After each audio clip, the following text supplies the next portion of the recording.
in bello. The two different concepts are, one has to do with your right to go to war, and the second has to do with your conduct in war.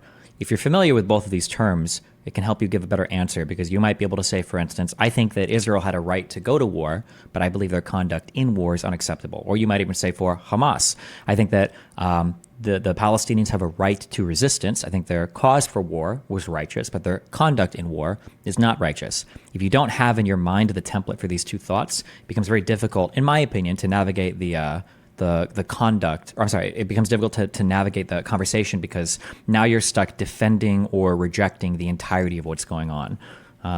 We'll see how she answers. No, I'm struggling because I don't think I would characterize it as a war at all, given how one-sided it is, and given that one side is being denied the right to have a state in the first place. None of this makes sense. Non-state actors can engage in armed conflict. A disproportionate war doesn't mean it's not a war. So far as this is nonsense, but as recently as yesterday, the United States vetoed a UN resolution to recognize Palestine as a state, and so the term war is more typically just applied to more equal parties, and I think I'm not even aware of that. I don't know if I've even read the word war. When it comes to international law, I'm not even sure. Usually what you see is, I think you'll see things described as, I think it's international armed conflict or non-international armed conflict. What are they? It's international armed conflict. I think it's international armed conflict versus non-international. I might just call it non-international armed conflict. But I don't know if any in my international humanitarian law reading or law of armed conflict, I don't think I've ever read the term like war. Like, this is how we define war. I think it's always just described as like armed conflict, international or non-international. So, but this is, yeah. War is more typically... One of the reasons why reading stuff and having a working, like, fluid vocabulary in a particular field is valuable is because when you hear people use certain terms, you can very quickly discover, like, where are you at in this conversation? Like, how much have you read? How much have you not read? And all of you know this because if you guys work in certain jobs or if you have certain interests, there's a vocabulary that you develop very quickly, and there's an understanding you develop very quickly, such that if somebody were to ask you a question about something or say a particular thing, you could very quickly identify, like, wait, hold on. I don't think that you're a part of my tribe, or I don't think you're a part of, like, this community if you're saying things like this, you know? Like, you can just identify very quickly. Now, maybe she's read different stuff, and maybe my vocabulary isn't as deep as hers or whatever, so, you know, who knows, but we'll find out. Just recognize Palestine as a state, and so the term war is more typically just applied to more equal parties, and I think the asymmetry... That has nothing to do with what you... International or non-international conflict has nothing to do with the parties being equal or anything whatsoever. Here is what I think a lot of people balk at, even as they are rightly, horrified by the loss of innocent life on October 7th. Okay. Jake? Yeah, I don't think it's a just war. I don't think it's a just war for two reasons. I agree with what Brianna said very much about the specific conditions under which this war has been fought. The massive amount of civilians' lives lost, 70%. So again, your difference of conduct in war versus cause for war, he's interchanging the two, maybe because he just doesn't have the vocabulary or the template in his mind to separate the two, but it does help you navigate this, because you can, I think the progressive side, you could argue, well, you should argue, like, yeah, sure, Israel might have a cause for war, a jus ad bellum, but their conduct in war, their jus in bello, is unethical. I don't approve of how they've conducted the war. You could argue that if you wanted to be a bit more nuanced about it. Of the casualties have been women and children. That means a minimum of about 25,000 civilians have been killed in Gaza. This debate was 2 weeks ago. When did the UN revise their numbers down? Because that's significant. I wonder if that's going to be brought up by the other side. No government in any war since the 1980s has killed civilians at as fast a rate, with the exception of full-blown genocides like Rwanda. Rate this guy's fit, gray jacket, pink shirt, and jeans. I don't know anything about mixing different materials yet. All the stuff that I've experimented with recently has just been short sleeve button-ups, some type of under t-shirt, and then some type of like slacks or trousers or whatever. So I don't know about mixing all the different materials together. I wouldn't be able to say. Personally, I don't think I like these colors together too much, but maybe it would depend on the shoes, but I'm not sure. I don't know. I don't know anything about like jackets or anything either, so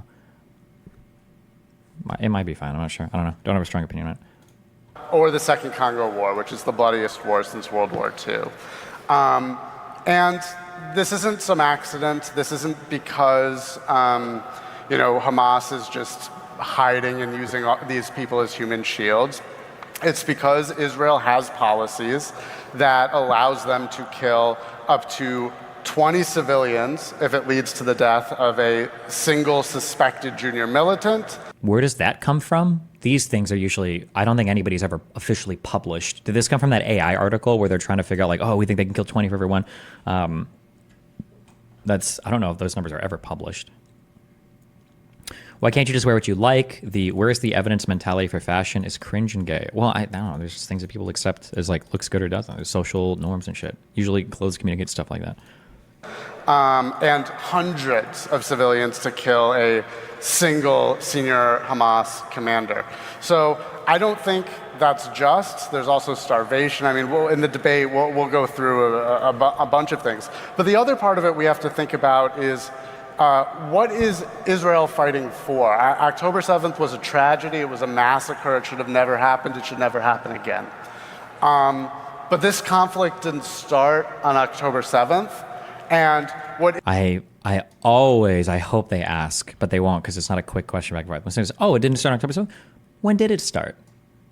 Because most of them will say something like 1948. And it's like, oh, okay, not really. Didn't really start there. But Israel is fighting for is to have a Jewish state in Palestine, an ethnically Jewish state. That is identity politics. I think anybody here that had a okay. One thing you should be very, very, very, very scared of, okay? You should be very aware of this, is when Western people apply Western frameworks to non-Western countries and non-Western conflict. That should be, the klaxons should be blaring in your mind when you hear people do it. Doesn't always mean they're wrong or that their analysis is incorrect, but to describe a war in the Middle East and to bring up the phrase identity politics that's pretty wild. Maybe he'll justify it. State.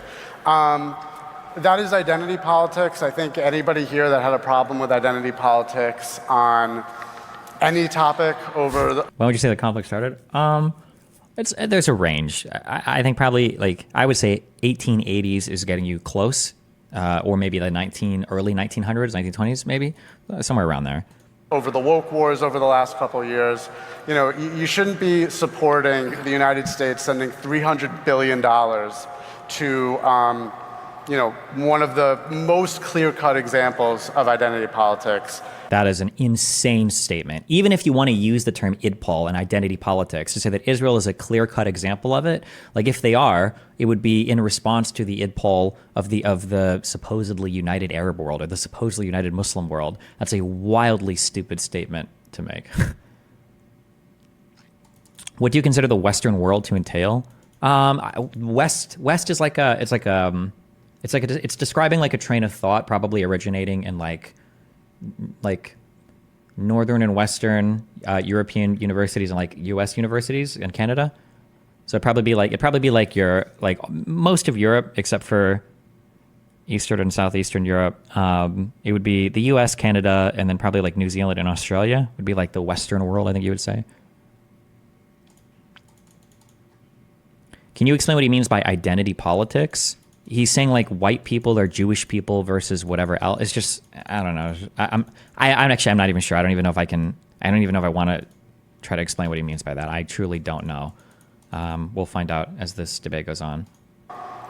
One of the most clear-cut examples of identity politics in the Middle East. This is not good for U.S. security. This harms us. And that money makes it easier for Israel to avoid making peace with its neighbors. So I don't think the ultimate cause... He's bringing up the identity politics stuff to try and make a dig at the opponent, Michael Moynihan, who is known for being an anti-identity politics guy. Okay, maybe. Could be a rhetorical strategy. Cause of the Zionist project is just. I, for the exact same reason, I opposed all the wokeness of the left. So I don't think the ultimate cause of the Zionist project is just. I, for the exact same reason, I oppose. The ultimate cause of the Zionist project was because Jews felt, and probably were,